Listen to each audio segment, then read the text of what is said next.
Hey, praise the Lord, my friends, and greetings from Seoul, South Korea. We just returned from a tremendous missions event in the nation of Mongolia, in the capital city of Ulaanbaatar. So many great victories. I can't wait to share them with you. But the entire week long, we've just been in the backdrop of this very tragic and senseless political assassination and murder of Charlie Kirk. And of course, like all of you, I have been grieved in my heart.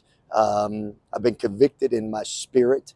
I wish I could say that I've had some personal interaction with Charlie Kirk, or that I got to be in close proximity or exposure to this great man.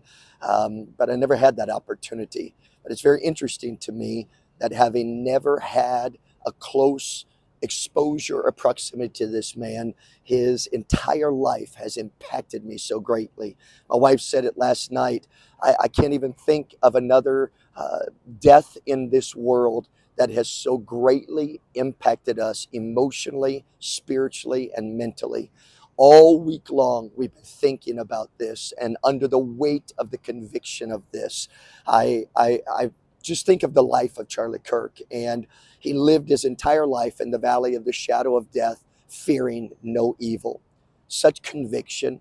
He was convicted by his faith. He had a conviction that he was willing to not just live for, but die for. He stood for truth, not his version, but truth. He had a moral compass that was just unbelievable.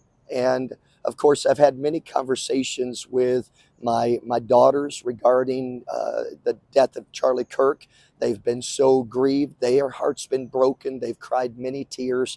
And the other day, I had this conversation with them, and I said to my youngest daughter, Bree, I said, you can mourn this man and forget him, or you can take everything that he lived for and everything he was willing to die for, and you can cause it to bring a conviction in your spirit, a resolution in your spirit, that you're not going to just forget this guy, but you're going to emulate, follow the example of. The Lord brought to my mind a statement. It's an old saying. It's got a pretty mixed origin. Not really sure who said it first, or really who it is attributed to, but they said, if you don't stand for something, you will fall for everything. And I told my daughter the other night, I said, baby, I said, here's the deal. I said, Charlie Kirk didn't live his life thinking, this is my moment. He didn't want to make a name for himself. That wasn't what he was about. I mean, I didn't know the man personally, but watching the way he lived in the valley of the shadow of death and feared no evil, this man was not trying to make a name for himself and build a memorial or a statue. He was literally trying to create millions of Charlie Kirks all over the world, who had conviction, who were resolute, who stood for something, who were willing to even die for something if necessary. And I would say to everybody who's watching today, don't let this life be wasted.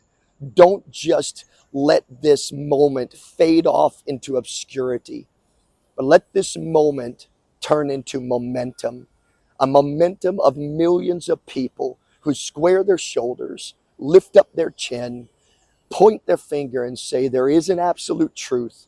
There is a right. There is a wrong. There is a way. There is a great just victory that's ahead of God's people, and we're a part of it. I was thinking about the mission of apostolic mentoring today. The mission statement is equipping millions to reach billions. And I pray that somehow, some way, that this life and even death of Charlie Kirk will help God's people to rise up, to awaken, to be that last days army they're called to be, and to equip millions to reach billions more with the truth of the gospel all around the world. Do something with this life. Don't forget it. I love you all. I thank you for taking time to watch this video, and I pray that this man's life that has impacted millions around the world will cause an army to rise up and to stand for something so we don't fall for everything. God bless you all.